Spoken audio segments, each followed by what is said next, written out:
say to them about that? No, I think the biggest thing is we focus on Penn State, focus on our standards of how we want to practice and how we want to play and how we want to prepare.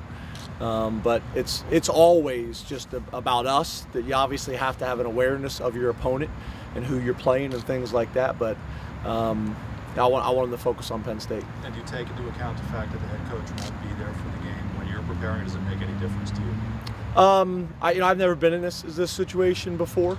From what I understand, all their preparation is still going to be exactly the same. They got an experienced staff. Like I've said before, they've been running the same systems on offense, defense, and special teams, and they got a veteran staff. So no, it won't affect how we prepare. Coach, Saeed Blacknall hasn't had much of an impact this season. Has he shown you anything in practice to kind of boost himself in the depth chart? What have you seen from him the past 2 weeks? Yeah, he's doing fine. We haven't thrown the ball a whole lot, guys. I mean, that's the factor. We're focused on protecting our quarterback, running the ball. We're going to throw the ball more, but it's going to be a gradual process. And those guys are focused on the team and finding a way to be successful this Saturday, however we got to do it. What kind of stuff can you show the offensive line in practice in different looks from defenses that they might see? That to be honest with you, that's the fine line of how much do you show them chaos and how much do you show them base looks. And that's the struggle with a line that's still trying to gain experience.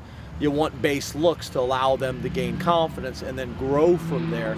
But the problem is people aren't going to take that approach on Saturdays. So that's the fine line in practice. How much do you give them base? How much do you give them blitz looks? How much you twisting? How much you doing those things? And then also that you're not chasing ghosts. That's the art of it. Is that easier than last year at this time? I'm sorry? Is that easier to do than last year at this time? Yeah, I think it's probably, I wouldn't say easier, but it's probably a little bit further along. Yeah, a little bit further along. The difference is people had already identified what our issue was from last year. So last year at this time, people were trying to figure out what our issue was, and once it was identified, then they attacked it. People already knew that going into it. But you said after the game on Saturday that Mike came up to you and told you that he's going to be better. You told him you knew it, and we see him after practice here working extra. Is that something that you and your coaching staff suggested to him, or is that something he takes upon himself? No, we're not allowed to suggest that they practice more than what's required. I think you see that with a lot of our guys doing things that they want to do to get better. They know what their weaknesses are, what their strengths are based on meetings and things like that. But no, I didn't even know he was back there, to be honest with you. Is that a cool feeling as a coach to see that though? I think so, because I think that's what it takes. That's how it is in our building. I think that's how it is in football. I think that's how it is in life. If you want to be successful, you can't do what the minimum requirement is. You got to be willing to do more. It's a little bit of a challenge right now in our society, in my opinion, but that's what we're trying to teach. Coach, talk to me about what you've seen from John Reed making 2 starts in his first 2 career games. What has he shown you? How excited are you about him and what he can bring as the season goes on? He's a playmaker. I think more than anything, he's very mature. Came from a great high school program. Very experienced, very mature. He's played in big games, a bunch of state championship games and things like that, which I think has allowed him to, kind of show up here and be able to contribute early. I think the way he was raised at home, those types of things. And he's just kind of a unique, different guy. We've had some conversations about the freshman class and what they've done on a Friday or Saturday night, and John's like, sitting in my room studying, or I was sitting in my room FaceTiming with my girlfriend, or he's just a very focused, driven guy on school and football, and really those 2 things, alone. He's been that way from the beginning, so it doesn't surprise me. He was one of the guys, if I had to guess, who would have a chance to impact early, I thought he would, but you never know till he gets it. Punting game, you've talked about a bunch of times about having to shore things up there. How is that coming along? I say you're spending some time with those guys. Yeah, I think what we're doing scheme-wise, our protection has been much better. Our coverage was good last year. We got to punt the ball more consistently. That's our issue right now. Daniel has been more consistent the entire camp. Gula has been better the last couple weeks, but there's a lot of things that go into it: the location, the hang time, the distance, and the get off. That's another thing. You know, obviously we all know Rutgers has blocked a lot of kicks over the last few years. A lot of the things they study is get off time and things like that. So all those things kind of factor in. I wish it was just who could just punt the furthest without any of those other factors, but those things factor in.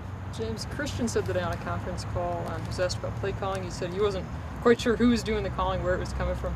Can you kind of take me through the process of how that works? And is John called down to you, or do you relay him back to him? What's like that communication flow? It's the same it's been. John's in the booth.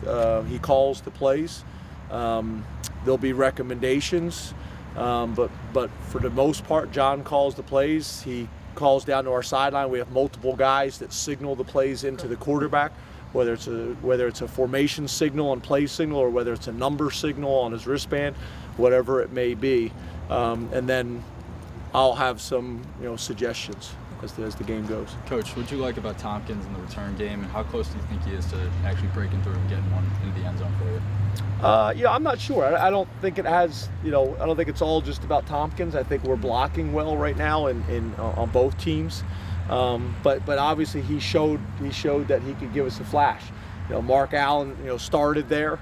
I think Tompkins, because he had done it before, was much more comfortable going up and catching balls in traffic. And when you do that, not only do you save field position, but you give yourself opportunities to make plays. So he's got a lot of skills that we've all known, and it's nice to see it starting to show up on the field. Are your suggestions on particular things like run this play, or is it more, hey, we should get to the running game, that sort of thing? A lot of times it's a feel. There's suggestions I'll make during the week.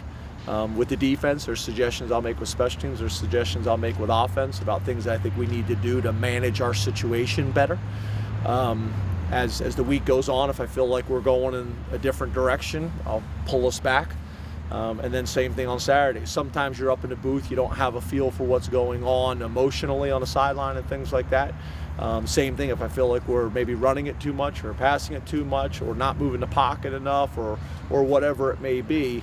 Those types of things, Or if we've called something and had success, reminding to go back to those things and things like that, or the complementary play that goes along with it. Time for two more.